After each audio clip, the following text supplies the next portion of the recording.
Man, I'm so excited about today, week 2 of success and failure. Listen, I know a lot of times in life, that's just kind of how things feel. It feels like a lot of times things are going great, and then it feels like a lot of times things are falling apart. And so we're looking at 2 Samuel chapter 6 today, the story right here about David. And if you have your Bibles, open up to 2 Samuel chapter 6, and we're going to start with verse 1, and I just want to kind of talk to you about what's going on right here in verse 1. Basically, David has become king, and he's going to get the Ark of the Covenant and bringing it back for the children of Israel. And so, as he's bringing it back, some things happen, and I want to read this.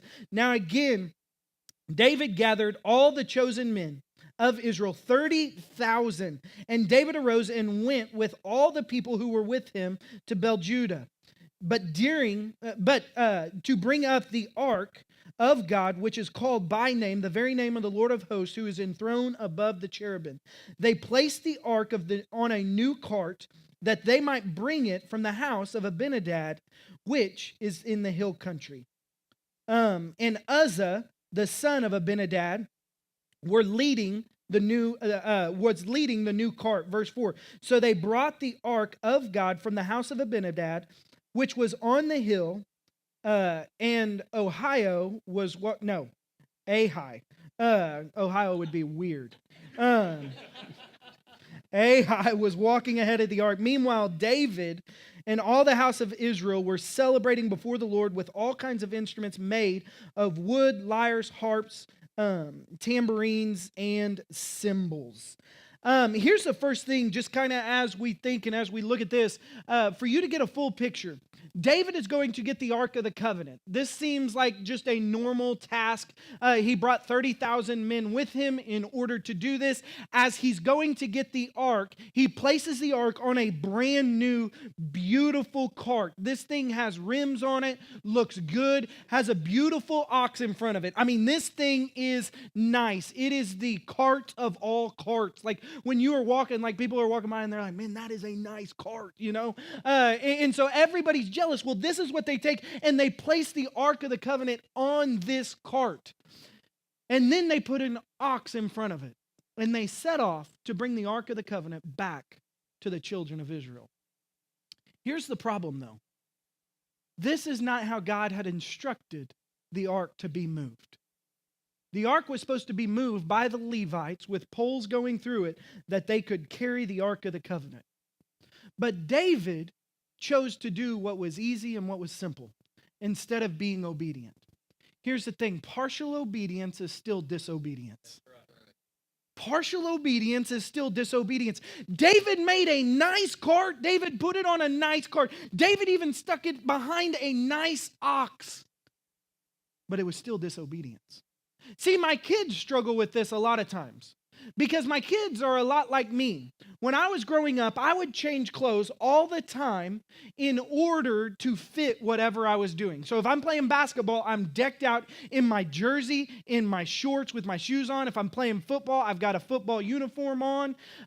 If I'm playing Tarzan, I've got a loincloth in the front and in the back.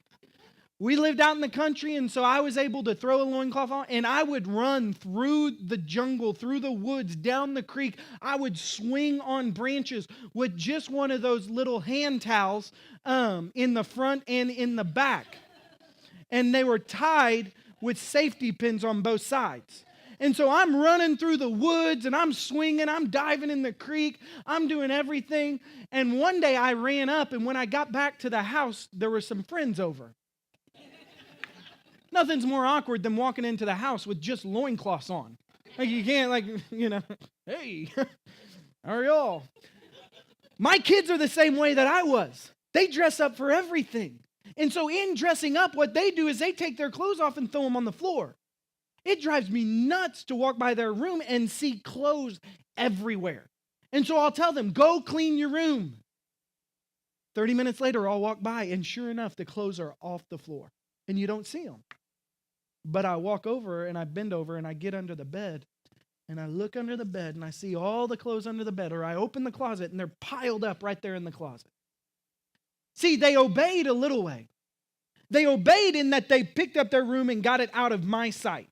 because that's what I was frustrated at. But their disobedience was they didn't put them where they were supposed to go.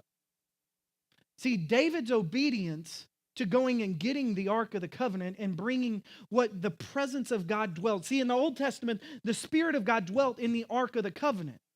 And so this is where the presence of God was. And so the presence of God would move. Now in the New Testament, we know the Spirit of God lives inside of us as believers. And so it's changed. But back then it was different. And so David went to get the presence of God. But when he showed up to get the presence of God, he was disobedient to how it was supposed to be moved.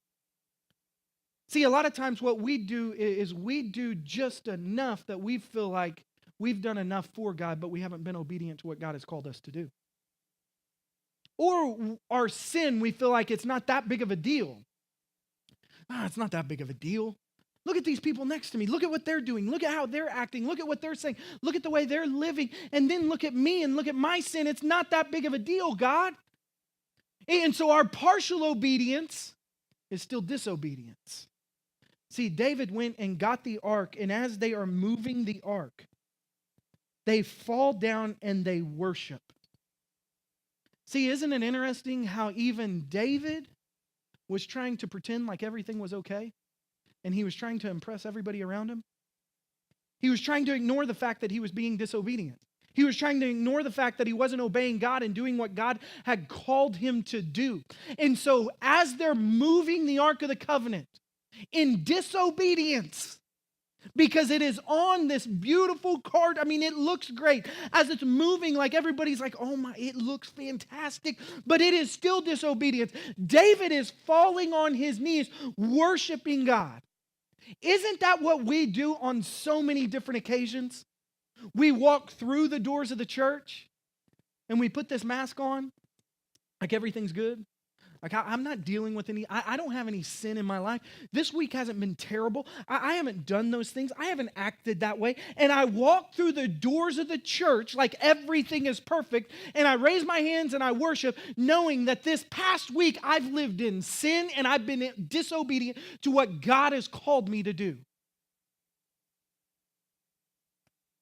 See, David, even though he was falling down worshiping, it was pretending. Because in his heart, he knew he wasn't doing what God had called him to do.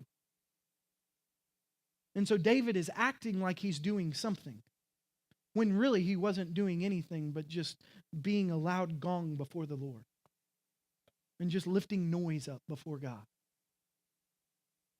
See, I don't want us to be a church like that. I don't want us to be a church that just walks through the doors and goes through the motions. Because that's what David was doing. David was just going through some motions in order to impress the 30,000 people that were with him. And they're like, oh, David is so spiritual. David is such a good man. David is so awesome. David is so good. I don't want us to find ourselves in that trap of ignoring the big blinking lights that God's putting in front of us and saying, hey, listen, you need to change some things in your life. Just because you look and you see the person sitting next to you and you say, I'm a lot better than them, does not mean that your sin is okay. See, you've got to understand that when you look next to the person, you are actually not judged on what they do. You're judged on who God is. And you're judged on the character of God. And so we've got to look and we've got to understand what God is saying to us and what God is calling us to do. And so here it keeps going.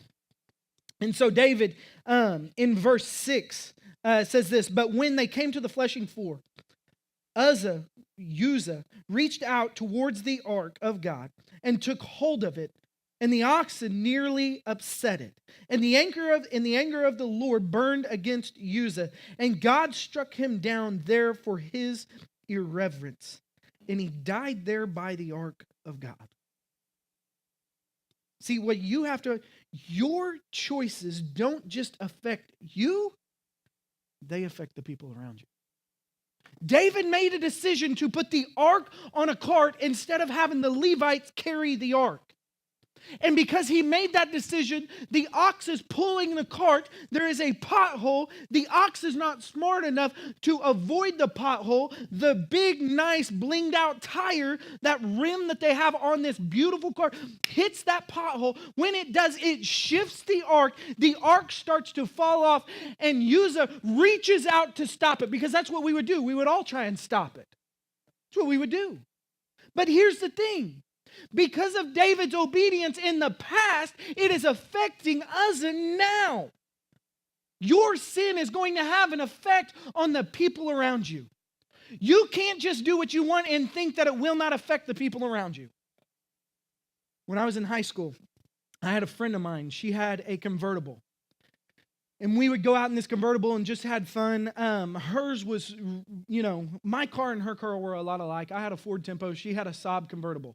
And so really comparable. But for some reason, we would take her car. And so we were out in her car one day, and we were driving down the road, and there's another guy pulled up next to us.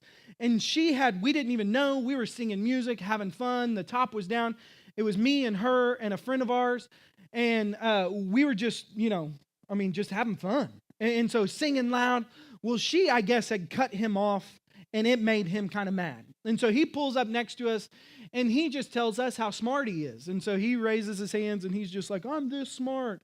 And we're like, that's not very nice. And so I didn't know my buddy in the back was also having this intellectual conversation with him, and he was showing him how smart he was too.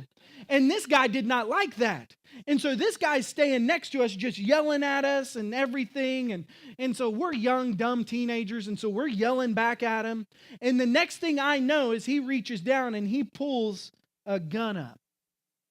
Well, for me, I kind of got excited because, I'm at my heart, I'm a hero at my heart. And so I knew in this moment, this is my time to shine. In all my life, I've laid in my bed and I've dreamed about being able to be the hero. I've dreamed about being able to save the day. I've dreamed about, just becoming that person. And I knew in this moment, I just saw it playing through my head. It was like slow motion. It was the coolest thing. And so in slow motion, I jump up onto my seat. I jump out of the car onto his roof. And while I'm onto his roof, I climb down through the window, grab the gun, wrestle the gun away from him, kick him over into the passenger seat, get behind the steering wheel, pour the car over, jump out, throw him down. The cops show up, arrest him. News crews are there, everything. All of a sudden, Hollywood's calling me. They're like, will you be the next Thor? I'm like, sure. And so I saw all this. I was like, this is it. This is my moment. I've dreamed about this.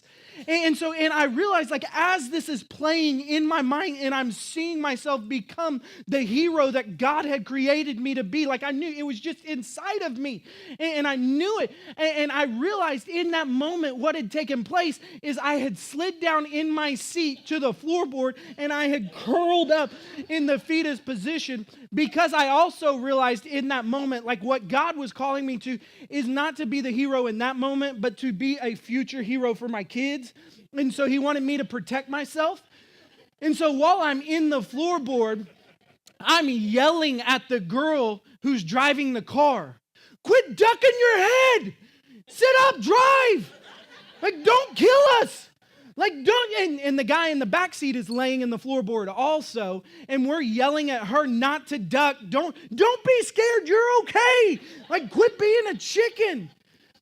And so here's the internet. A lot of times, see, what we do has an effect on the people around us. See, just one little motion all of a sudden caused this complete chaos in our life. See, one sin all of a sudden doesn't just affect you. But see, the words that you speak to your husband, to your wife, to your kids, all of a sudden carry such a huge weight. And all of a sudden it starts to create and shape who they are. The decisions you make in business, you think it's not that big of a deal. It's just a little bit here. It's just cutting the cost a little here. It's just making this deal when I know I shouldn't make this deal. It's not that big of a deal. And then all of a sudden it's affecting all these people around you. It's your family. It's who you marry. It's the way you live your life. All of a sudden you realize it doesn't just affect me, but it affects all these people around me. David just made one decision. Going and getting the ark was the right decision. But now as he's made this decision, all of a sudden the ark begins to fall. And Uzzah reaches his hands out to save that ark. And when he does, the anger of God burned against him because nobody was supposed to touch the Ark of the Covenant. Even though he was trying to save it, even though he was trying to do something good. Listen, your good deeds may not be obedience. See, here's the thing. Sometimes what we do is we feel like we need to make a decision based on people's emotions, based on the way people feel, based on the way people think. And we just want to be good to people and we just want to love people. But in our loving, in our kindness, we actually miss what God is telling them. We actually miss that God is saying, hey, what they're doing is wrong. What they're doing is sin. You can't do that. And we try to compromise because we feel like this is the loving thing, this is the right thing to do. Uzzah just reached his hands out to hold the ark, which if we were all walking next to it, we probably would have done the same thing. But here's the thing. It was still wrong. Just because it's a good deed, just because it's a good thing, just because it looks good does not mean that it is the right thing to do. We've got to stand up for what's right, not what's convenient. David did what was convenient. And that convenience cost somebody their life. It's easier to just throw it on an ark. It's easier to just throw it on a cart and just go than it is to get the people together that we need to get and to do what we need to do. And so your sin, your choices affect so many people around you. And so, as we keep going, we see in this story in verse 8, David became angry with the Lord's outburst against Uzzah, and he called that place Perez Uzzah to this day. Verse 9, so David was afraid of the Lord that day, and he said, how can the ark of the Lord come to me? David was unwilling to move the ark of the Lord into the city of David with him. So he took it aside to the house of Obed-Edom. And then the Lord blessed Obed-Edom and all his household. See, a lot of times what we do is we want to place our sin and our mistake on God. David got angry with God. God had already laid out, this is who I am. These are my standards. This is your purpose. This is where you need to go. Walk in it. And then David screws up. David makes this mistake. And then he starts pointing at God. Well, it's your fault, God. You killed him. What are you thinking, killing? I can't believe you would kill him. All he was trying to do was hold up the ark. It was falling. And so he's just trying to do what anybody would do. The ark, he just held it up. How could you kill him? It wasn't that big of a deal. And see, we try to minimize sin. And we try to make sin smaller than it actually is. Because see, your partial obedience or your partial disobedience is still sin. And sin still carries the same weight. See, you have to understand, your sin carries the price tag of death. And somebody has to pay that price. It doesn't matter what it is. Doesn't matter what the sin is. Doesn't matter what you've done. But just one sin carries that price tag of death. And when you finish your life on earth, you go to the checkout and they give you your price. And they say, the price for what you've done on this earth is death. You got to pay it. But the incredible thing is this, Jesus came and paid the price for us. And so as we're trying to check out and as we think we need to pay our own price, Jesus steps in and says, it's been taken care of. I paid his price. He's good. He can go to heaven and be with the Father now. It's not because of what we've done. See, our sin separates us from God. Our sin carries a heavy weight. But what we want to do is we want to start pointing the finger. It's not that big of a deal, God. That's not the way society is anymore. That's not the way people think anymore. That's not what we do anymore. God, things have changed. It's not the same way. And God is saying the weight of sin is still the exact same. The weight of sin is death. And somebody has to pay the price. And so Uzzah died because he was disobedient. Even though David made the mistake early on, Uzzah paid the price. And so now David looks and says, I can't have this here. And he sends it to Obed-Edom's house. Here's the interesting thing. God blesses. God's blessing comes through God's presence. God's blessing comes through God's presence. When you look at Scripture, you see blessing coming in two different things. You see blessing coming through the presence of God, and you see blessing coming through the purpose of God. God blesses you not to just bless you. God blesses you to fulfill the purpose that He's created you for. God blesses you because of the presence of God in your life, but He also blesses you because there's a purpose tied to you. And that blessing is tied to your purpose and what you are called to fulfill and what you are called to do. See, a lot of times what we feel like is the blessing is just ours, and we get to live off the blessing. God, thank you for the blessing. Thank you for the blessing. And God's saying, no. The blessing is so that you can be a blessing. And you can see lives changed. Obed-Edom, because the ark was sent to his house, all of a sudden the blessing and the favor of God fell all over his house. You want God's blessing? Get into the Word of God. You want God's blessing and God's favor all over your life? Then get into the middle of God. Find out where God is and what God's doing and get involved. You want God all over your life and you want God to just pour out His favor and His blessing all over you, then start being obedient, digging into His Word and fulfilling the purpose that God has created you for. And then God's going to bless the purpose that He has created you for. Not for you, but so that you can be a blessing to others. And so all of a sudden David looks and says, I can't have this ark, sends it away, and the house of Obed-Edom begins to just thrive. And so we find ourselves now in verse 12, and it says this, and now it was told to King David, the Lord has blessed the house of Obed-Edom and all the belongings of him on account of the ark of God. David went and brought the ark of God from the house of Obed-Edom to the city of David with gladness.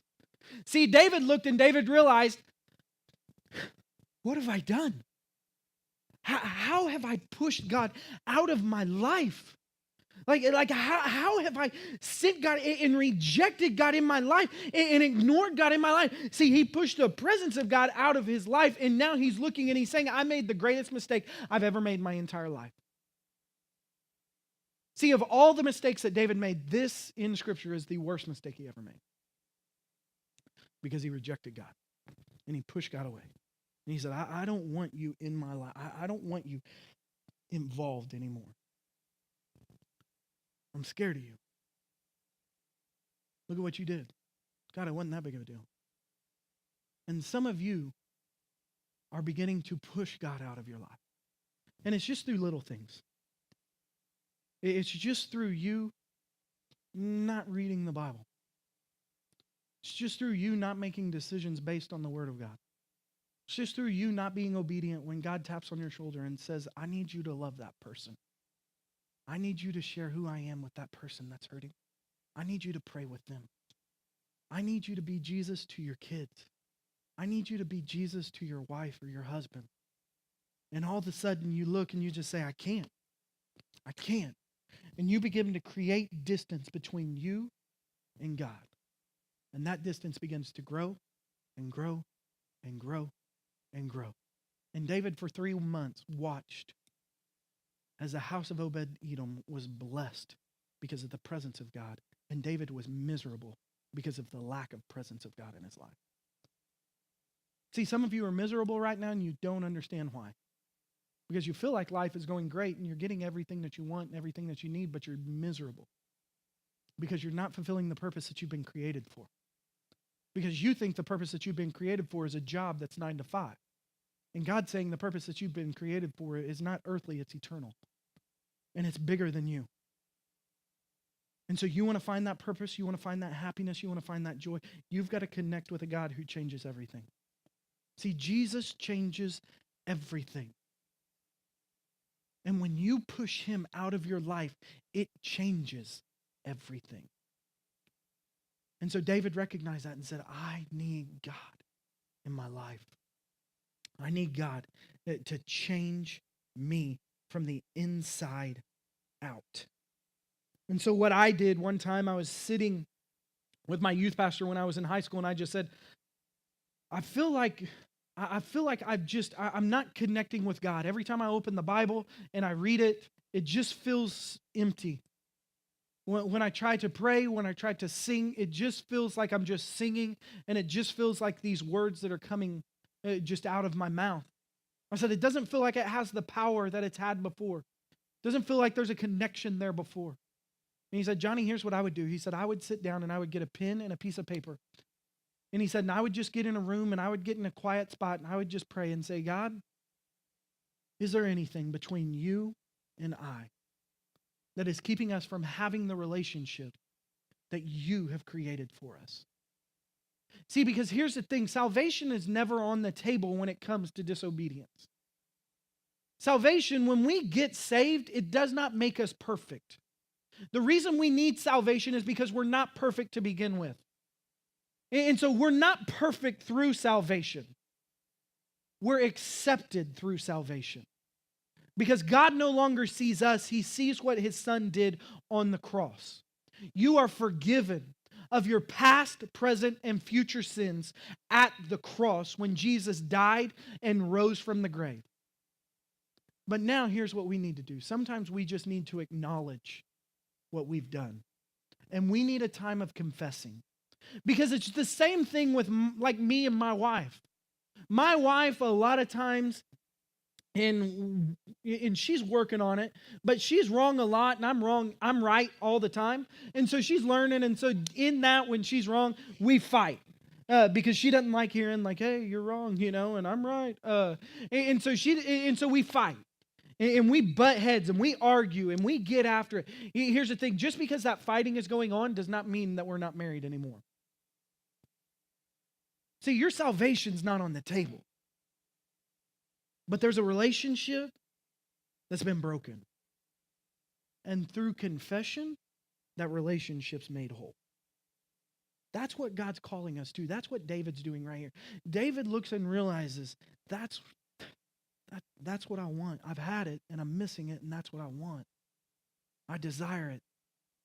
See, what you need to do maybe is just sit down and confess and just say, God, here's your standard. Here's what I've done.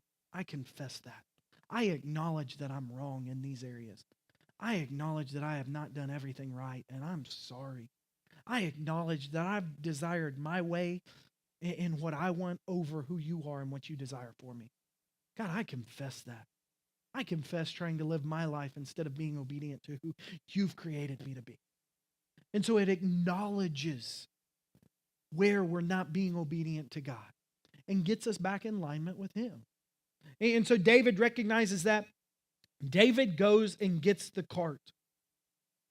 And David, it says that for every 6 steps that, and I want to read it right here real quick. And so it was, in verse 13, that when the bearers of the ark of the Lord had gone 6 paces, he sacrificed an ox and a fatling. Now look at that again. And so it was that when the bearers of the ark of the Lord, he changed it. David changed it. It was no longer an ox pulling the ark. David moved the ark the proper way, the way that it was supposed to be moved. In every 6 steps, 1, 2, 3, 4, 5, 6, they would build an altar, fall on their knees, and say, God, you are worthy and I'm not.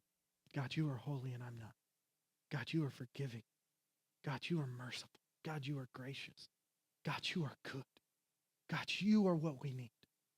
And then they'd pick up the ark and they'd 1, 2, 3, 4, 5, 6, and they would fall down and worship. See, to some of you, you're like, holy cow, that's a long day. But for those of you that recognize what God's done in your life, you're thinking, is that enough? What if we stopped every 3 steps? What if we stopped every 2? God, I can't give you enough praise. I can't honor you enough. I can't thank you enough. God, I can't fall before your knees enough. God, even if I was to sing 1,000 times, God, it's not nearly enough. God, even if I was to fall on my knees and say, you are worthy over and over, God, it's still not enough, because what you have given to me, God, is priceless, because I couldn't do it on my own. And knowing that there's no way for me to do it on my own, God, it's a gift that has a price tag that I will never be able to pay. And so, God, I fall on my knees over and over saying, thank you, thank you, thank you for what you've done. That's what David did. David recognized, God, it's you that I love. It's you that I worship. It's you that I need. And so every 6 steps, I want you to know that. And as we make our way, I'm going to worship you with clean hands and a pure heart. And I'm going to say thank you. And so they fell on their knees and they said, God, we love you. And so then as he's coming into town, and as he's making his way into town, his wife, this is the daughter of the previous king, the one that he took the throne after Saul. This is his daughter, Michal. And she sees David coming into town, and David is stopping and worshiping. And David's dancing before the Lord and worshiping before the Lord. And he is just praising God and saying thank you to God. And she gets embarrassed and she gets mad. How do you worship God that way? Listen, some people will never understand your worship because they haven't experienced what you've experienced. If they haven't experienced it, they can't understand it.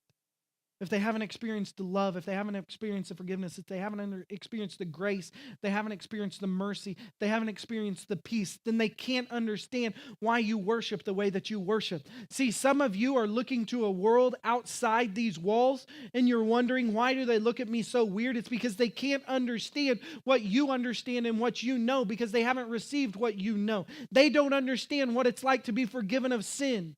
They don't understand what it's like to be given a gift that you don't deserve. And so they may look weird, but listen, here's what David did. As David came home and walked in the house, Michal looked at him and she ripped him down one side and down the other. And she just said, I can't believe you're out there making a fool of yourself. And David says this, I will do it the rest of my life and I don't care who's watching. That's the heart we need to have. God, I'm not perfect. God, I've rejected you.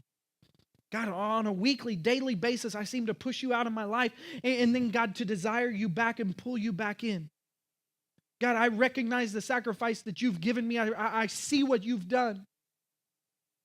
And God, I'll worship you for the rest of my life. I don't care what anybody thinks. I don't care what anybody says. Because my worship is not to impress other people. My worship is to bring a smile to your face.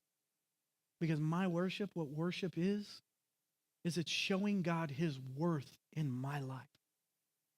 And so how valuable is God to you? How valuable is God to you? What is his worth in your life? You want to know what you value? Answer these 4 questions.